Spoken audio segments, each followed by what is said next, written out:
Hi and welcome to Between the Lines. I'm Jade. And I'm Laura. And we are here to talk everything relationships, homeschooling, family, business. Fitness, health and well-being. And everything in between.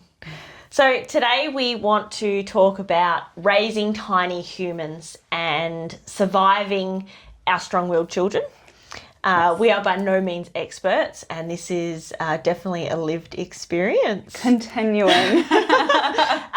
The main things, obviously, we want to talk about is, how we are surviving the challenging parts of raising those strong-willed children and what that looks in terms of how we parent.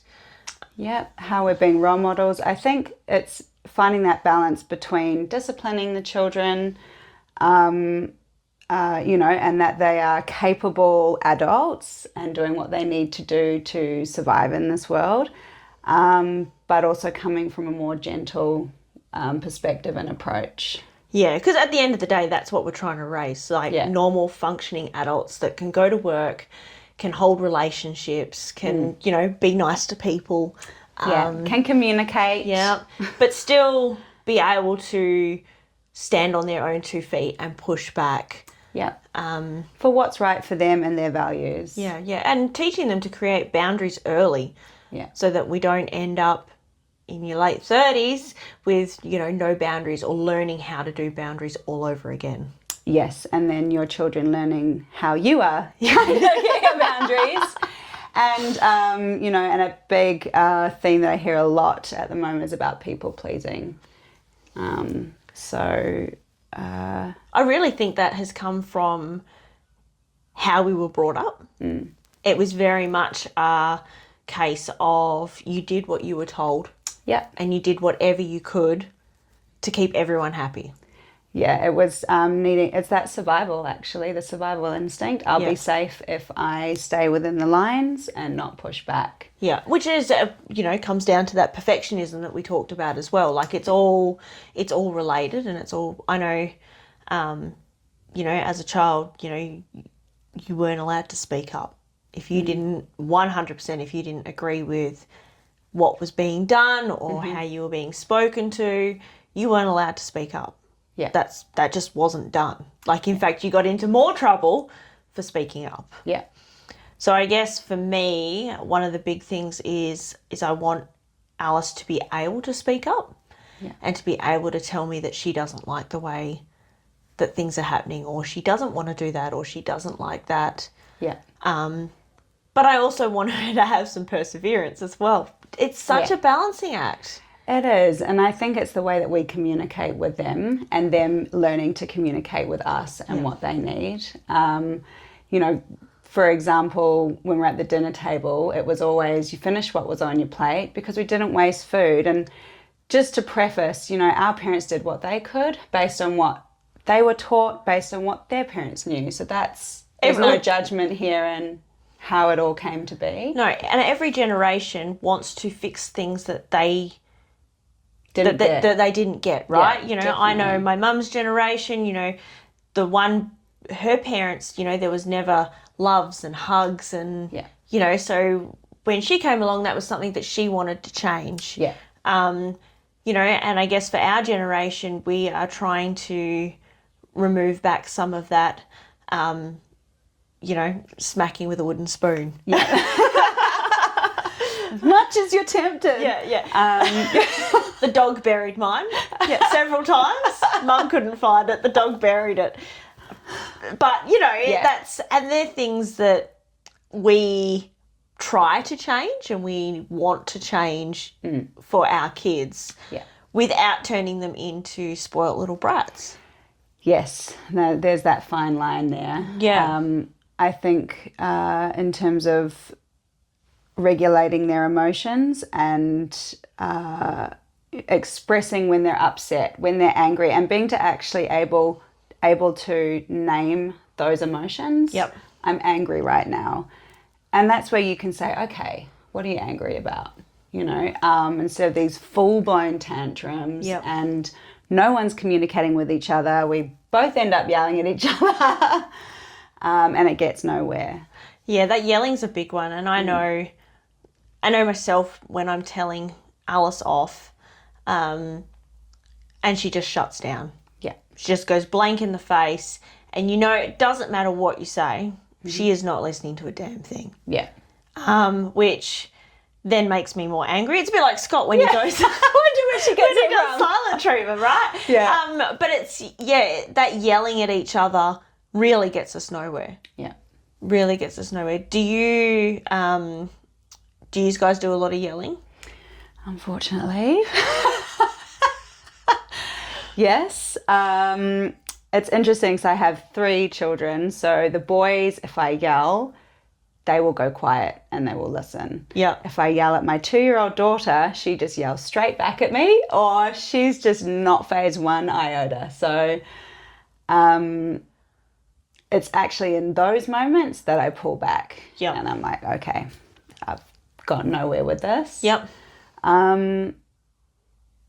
So I'm working really hard on on pulling back my yelling. But I think it's the comeback afterwards and coming to apologise. Yep. Not letting that go too long. Yep.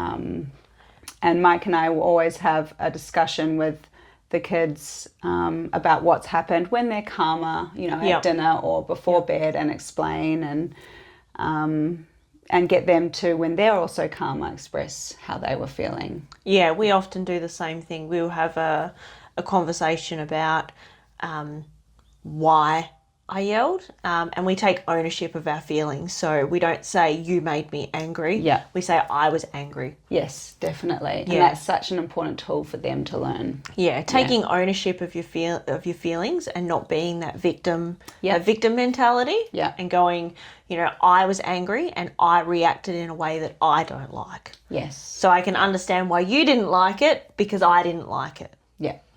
Yeah, and I'm working very hard on learning not to be like that. Mm-hmm. But it's so ingrained in my childhood that it's just natural. Yeah. Yeah. I mean, I feel like with 3, it has pushed my patience to its absolute limits. Yep. And naturally, I can let things go for a while and go and go and go, and then I snap. Yeah, okay. So I think it tends to be more near the end of the day when my thread is done. Mine is definitely early morning. Okay. Because we get up early every day. Yeah. And it's usually like I'm still waking up and just something is said the wrong way, or she talks back the way that I don't want her to, and I snap. Yeah. Yeah. Do you notice your own triggers from your children and their behaviours? Yes, and I see it coming like in slow motion. It still hits me like a freight train.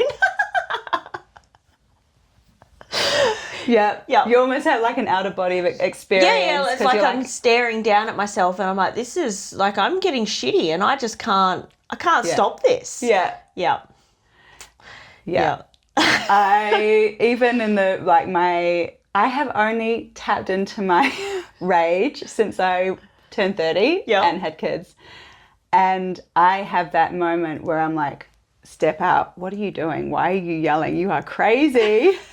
But I'm just going to keep going because I'm there now. So I think especially with toddlers, they, you can see them in this flurry and they're screaming and they're crying and they're on the floor. Yep.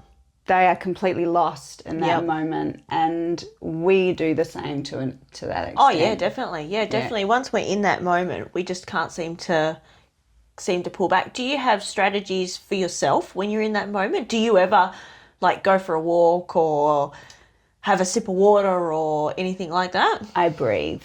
Okay. Yeah, I breathe.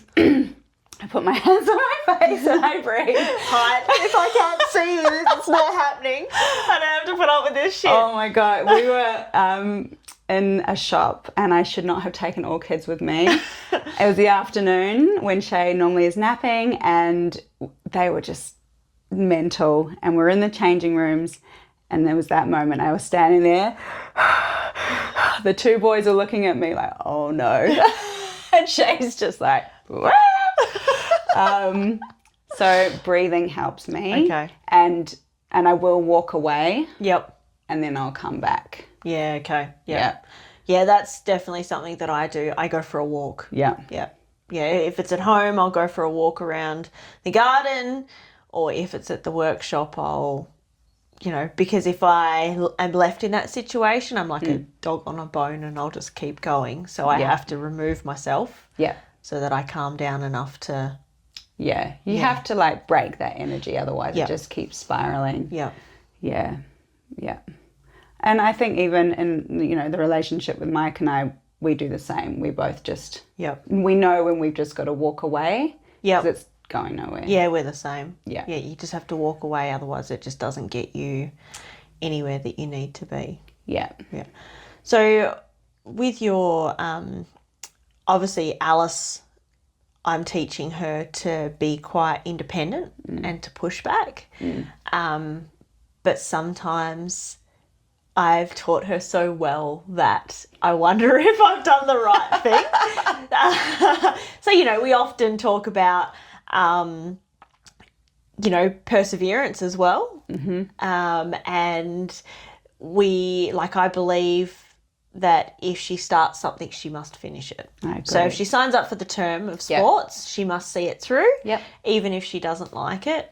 And then I saw a little mirror of myself Friday night driving home from cheerleading. They had 7 girls missing from the class. And Alice is in the car going, well, they've just had 2 weeks off. Where is their commitment? They have signed up for this for the year. Where is their commitment? I love that. And I'm like, well done. Yeah. But you're 10, mate. Like, just calm down. Yeah. But it's that, just building that ability to persevere, I think, is something that is pretty important for us as well, not just giving up. Yes. And unfortunately, with, this new style of gentle parenting that we're all trying to figure out at the moment, we've almost gone the other way, where it's like, oh, it's okay if you don't want to do it. It's okay if you want to pull out. It's okay if you don't, it's that just participate. You don't have to try too hard.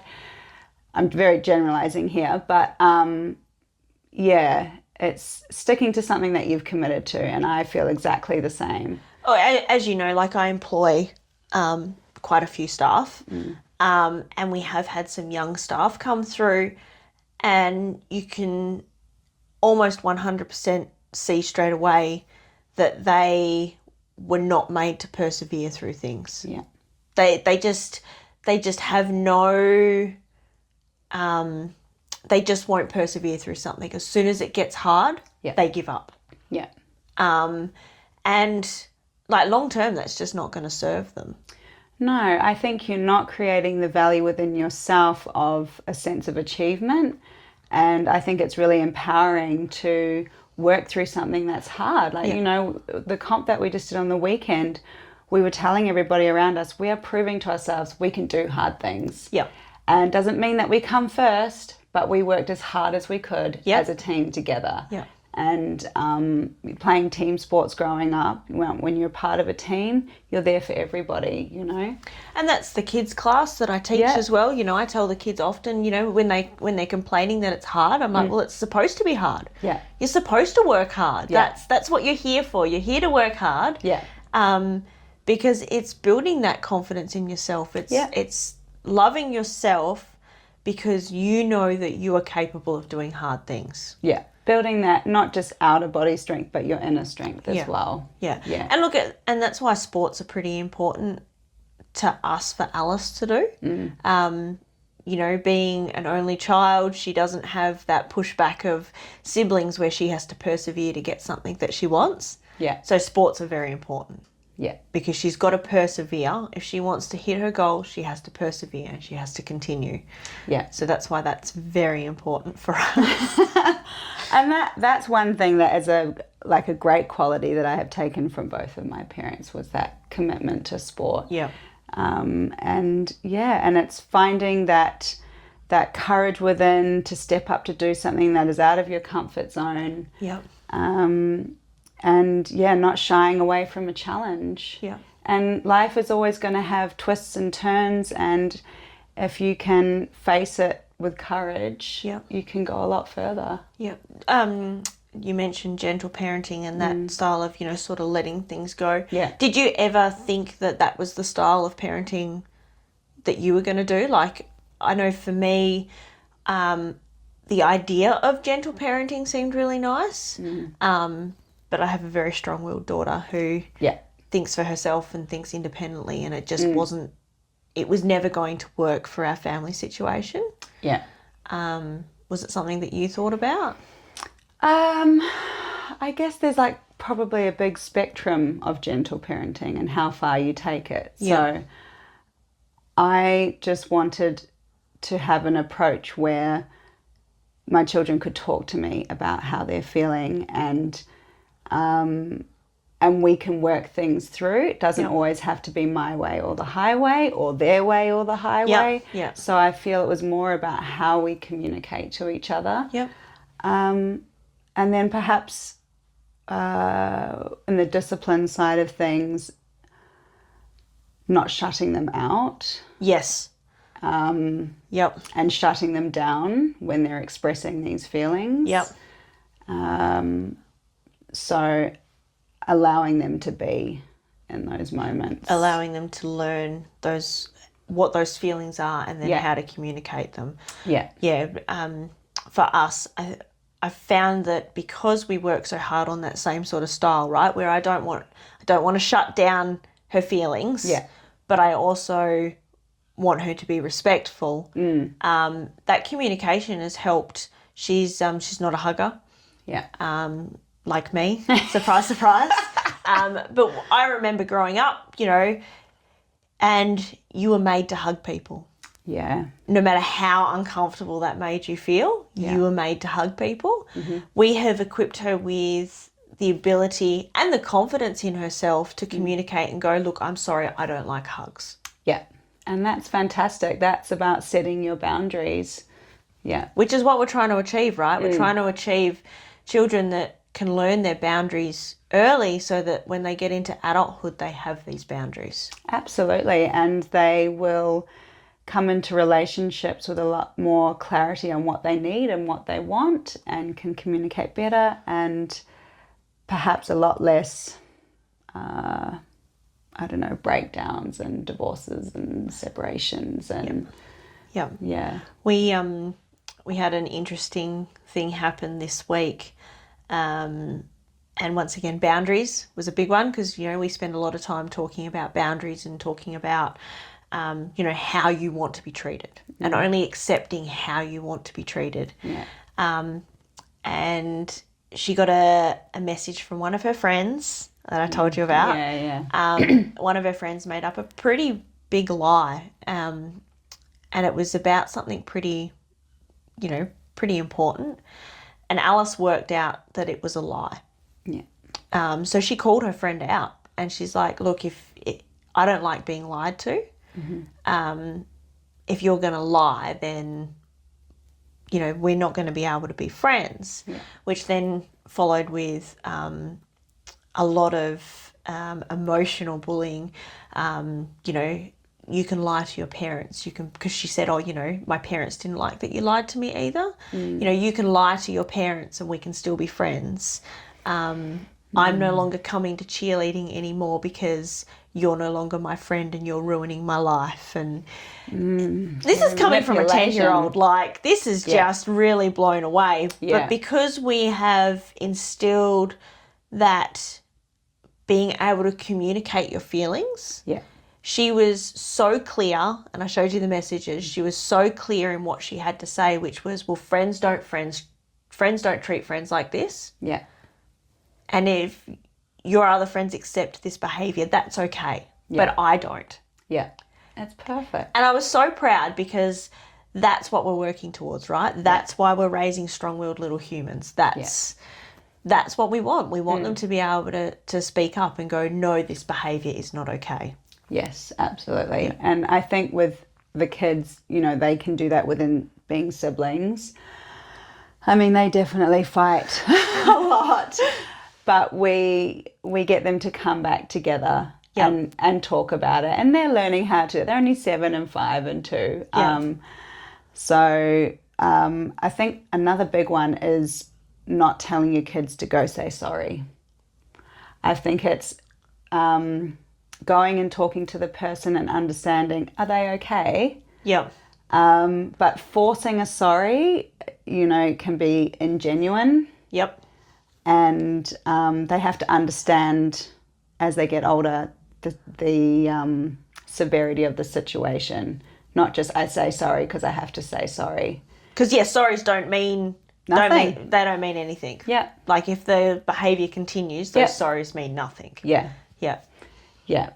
So I think this style of parenting, it really challenges you, especially in the way that you might have been brought up. Yep. And you have to take a step back so many times and think about the words and the language that you're using. And I definitely don't get it right. I definitely don't get it right. I yell. Yeah. Not intentionally. Yeah. Occasionally I will shut her out. Yeah. Not intentionally. It was just what I was so used to. Yeah. That it just happens. Yeah. And you feel yourself sometimes, being passive aggressive. Yeah. And not intentionally. Yeah. But it's just so... Those habits are ingrained. Yeah. And we're trying to work through it too. Yeah. How did you go with Alice when she was a toddler and the tantrums? So, you see a lot of that people sit with their children and they let them just go for it. And I have definitely tried that. We didn't accept tantrums. I am not cool, calm and collected when it comes to tantrums. They don't. And in the early years, we did use things like timeout. Yeah.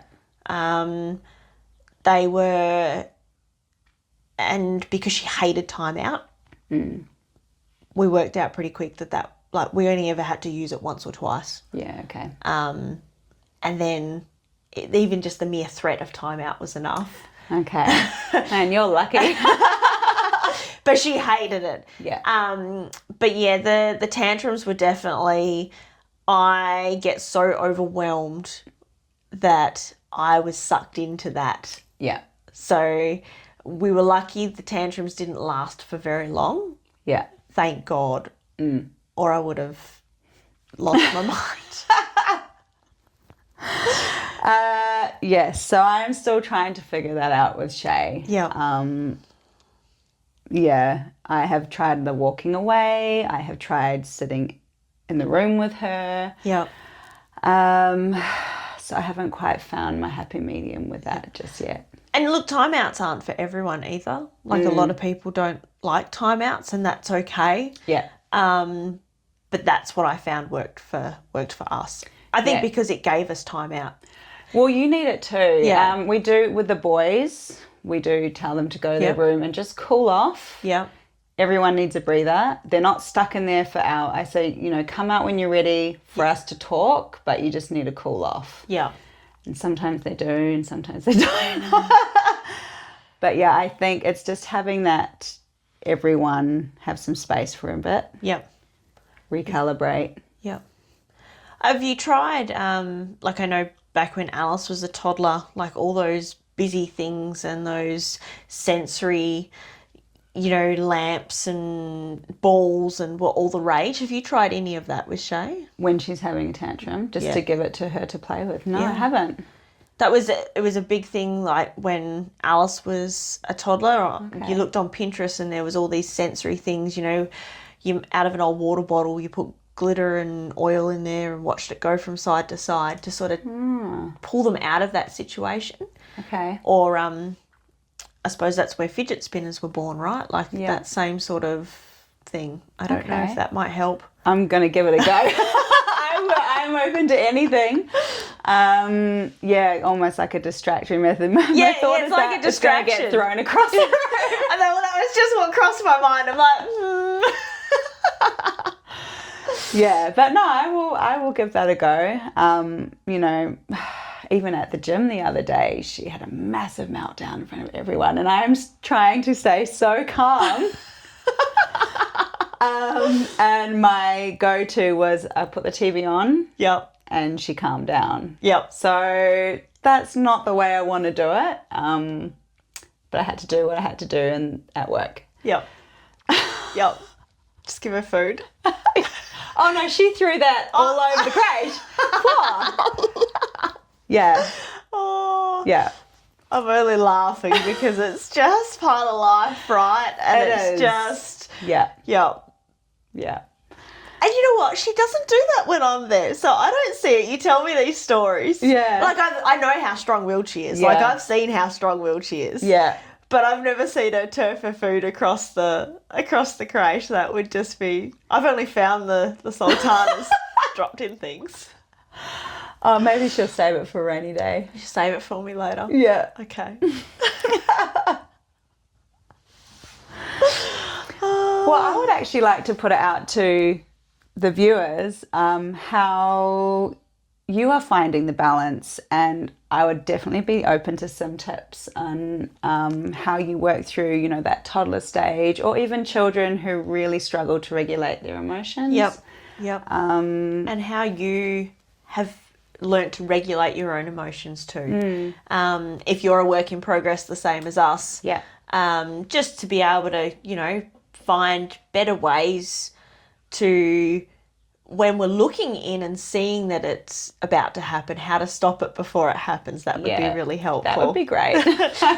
But yeah, we definitely would love to put it out to everyone to, you know, comment on the video or comment on our podcast or head to our Facebook page even and leave us a comment. We would love that. And there is no judgment here. There's no perfect way to do it. All children are different, all relationships are different, situations. So it's all just getting lots of tips and ideas and seeing what works. But there's no right or wrong way. Yeah. There's absolutely no right or wrong way. And, you know, despite, you know, our upbringing's not being perfect, we still turned out okay. Yeah, we're all right. You know, we have our hang-ups and we have things that we're working on. Yeah. But we're still functioning adults. Yes. Yeah. And the fact that you actually stop to consider how your children are feeling or look back and reflect on how you dealt with that situation. Yeah. It wasn't the best way. Okay, how can I do it differently next time? Yeah. You're already on the path of being a more conscious parent and changing and breaking the cycles. Yeah, and we're not going to break the cycles in one generation. No. Or 2 or 10. Yeah. Like, it's going to take a while, and, you know, we might not get it right, and we might create a generation of kids who have no resilience, and but then the next generation might see what we did wrong and, you know, try and fix that as well. So it's never going to be solved. It's always an ongoing issue. Yeah. And I think just being true to yourself is important. Yes, definitely. And as often as you can, remembering that they don't learn by listening, they learn by watching and observing. So it's thinking about your actions and being the role model. Yeah. I love that. Absolutely. Yeah. All right. Thank you for watching Between the Lines with Jade and Laura. We would love to get a few more subscribers. If you want to hit subscribe on our YouTube channel or head to our Facebook page, our Instagram, hit like. There's some funny memes that pop up on our Facebook from time to time that Laura finds, or that we send each other at 2:00 in the morning. So yeah, please head on there, like, subscribe, share. Leave us some comments. Would love that. See you later. See ya. Bye.